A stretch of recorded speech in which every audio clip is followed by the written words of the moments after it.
बाजवा साहब ने फरमाया है कि लोग हमारे ऊपर यहां पे क्रिटिसाइज करते हैं, भारत के अंदर फौज के ऊपर क्रिटिसाइज नहीं करते।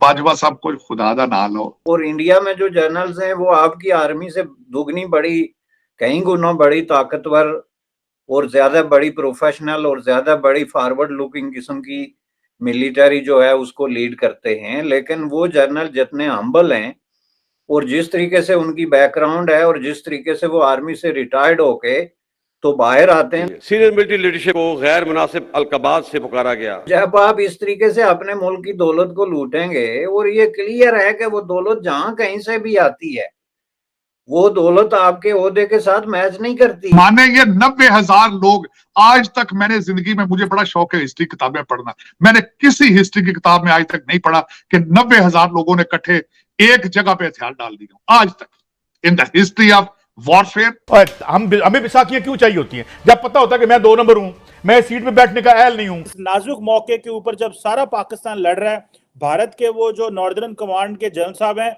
वो कह रहे हैं आज हमें अगर हुकूमत मौका दे तो हम तो जब आजाद कश्मीर को आज जो है वो कैप्चर कर लें। पिछले 2 दिन से लगातार पाड़ाचनार के इलाके में अफगान फोर्सेस शेलिंग कर रही हैं पाकिस्तानी फोर्सेस पे। पाकिस्तानी जवाब नहीं देते, क्या खाइफ हैं, डर गए हैं? आप अपने बॉर्डर की तरफ देखें,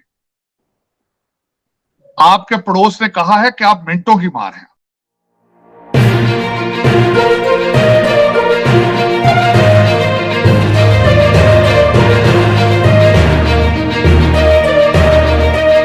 नाजुक मौके के ऊपर जब सारा पाकिस्तान लड़ रहा है, भारत के वो जो नॉर्दर्न कमांड के जनरल साहब हैं वो कह रहे हैं आज हमें अगर हुकूमत मौका दे तो हम तो जब आजाद कश्मीर को आज जो है वो कैप्चर कर लें, कब्जा कर लें। तो इस सारी सिचुएशन में जहां पे सियासतदान लड़ रहे हैं, फौज माफिया मांग रही है, इंडिया धमकियां दे रहा है, how do you see the situation sir?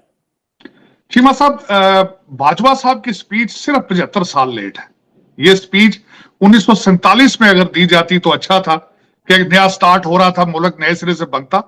अब ये आप बाजवा साहब, आपका इंस्टीट्यूशन जो है वो बजाय अब सियासी पार्टियों को कहें अपना कथारसिस शुरू करें, आप अपने बॉर्डर की तरफ देखें। आपके पड़ोस ने कहा है कि आप मिनटों की मार हैं। और दूसरा चीमा साहब, मैं ये अर्ज करना चाहूंगा कि आपने एक तो खुद ही फरमाया कि एक सियासी स्पीच थी, इसमें कोई शक नहीं है, लेकिन इस एक तकरीर के अंदर उन्होंने सारा कुछ कन्फेशन कर लिया, सारा कुछ उन्होंने, अगर उनको देखा जाए कि सारी स्पीच क्या थी, उन्होंने कहा कि हम फैटअप से बचाते रहे हैं पाकिस्तान को। वो कहते हैं सऊदी अरब से रिलेशनशिप हम रखते हैं, इसका मतलब फॉरेन अफेयर भी सारा उनके हाथ में है। आप 7 बिलियन पर हैं, भारत 600 बिलियन पर है आपका।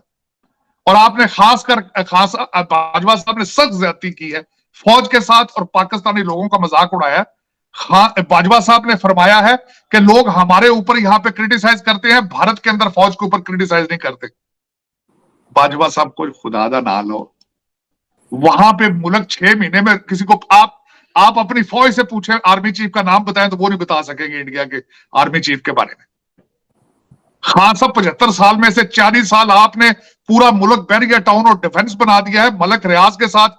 आप सबका मेरा बस, आप सब जो रिटायर होता है जनरल मलक रियाज के पास जाता है, जो डिपार्टमेंट आप मुझे ये बताएं आप किस तरह अपने आप को जुदा कर सकते हैं, क्योंकि हर डिपार्टमेंट के अंदर आपका रिटायर ब्रिगेडियर जनरल बैठा होता है। इस वक्त अगर देखा जाए, ना पाकिस्तान इस चीज को अफोर्ड कर सकता है, ना सियासतदानों को पता है कि हमने कहां जाना है। सरहदों के ऊपर इस वक्त आवाज आ रही है कि we are ready to take the Pakistan occupied Kashmir. 25 crore लोगों का ना कोई मुस्तकबिल है और आपका भी कोई मुस्तकबिल नहीं है, क्योंकि फौजें तो तैयार हो।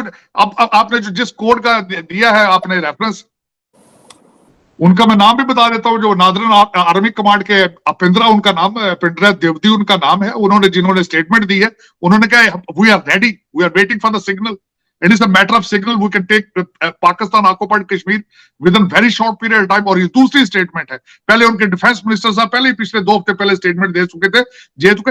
बाजवा साहब इन स्टेटमेंटों का भी जवाब दे देते उसी स्पीच के अंदर, बहुत अच्छा होता, क्योंकि हमारे जैसे लोग अब आज परेशान है कि what is the future of Pakistan.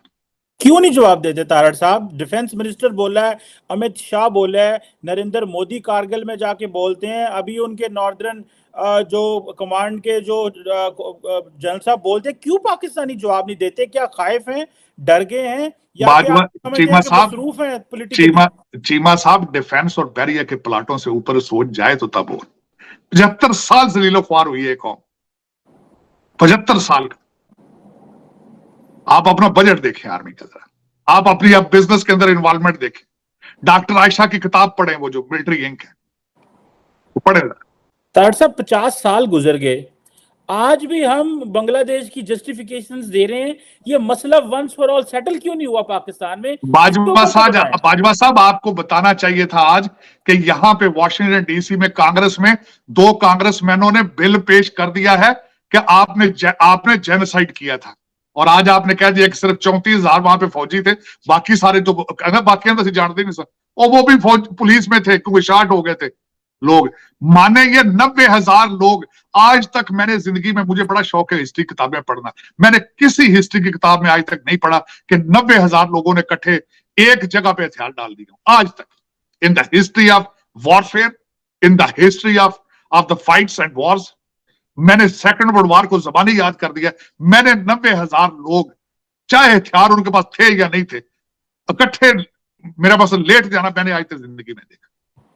और किस खूबसूरती से आज चीमा साहब ने, बाजवा साहब ने फरमाया, कहंदा सियासतदानां दी गल सी, कहंदे असीं ते, कहंदा साडा शुक्रिया अदा करो असीं उत्थे सां। ये बाजवा साहब दी स्टेटमेंट। और इंडिया में जो जनरल्स हैं वो आपकी आर्मी से दुगनी बड़ी, कई गुना बड़ी ताकतवर और ज्यादा बड़ी प्रोफेशनल और ज्यादा बड़ी फॉरवर्ड लुकिंग किस्म की मिलिट्री जो है उसको लीड करते हैं। लेकिन वो जनरल जितने हम्बल हैं और जिस तरीके से उनकी बैकग्राउंड है और जिस तरीके से वो आर्मी से रिटायर्ड होके तो बाहर आते हैं, तो आप गुज़श्ता 20 साल के जर्नलों का जरा डेटा तैयार करें और उसको हमारे जर्नलों के सामने जो है वो आप कंपेयर करें, तो वो क्या कहाँ पे रहते हैं। वो उनका जो बड़े से बड़ा जो है वो फन खान किस्म का जर्नल आप कह लें, तो वो ज्यादा से ज्यादा एक फ्लैट में रह रहा होगा रिटायरमेंट के बाद। फ्लैट का मतलब होता है वो वेरी हम्बल किस्म के जो फ्लैट होते हैं, वो 8-10 मंजिला इमारतों के अंदर जो है उसमें, जिसमें के हमारे जर्नलों पे अगर ये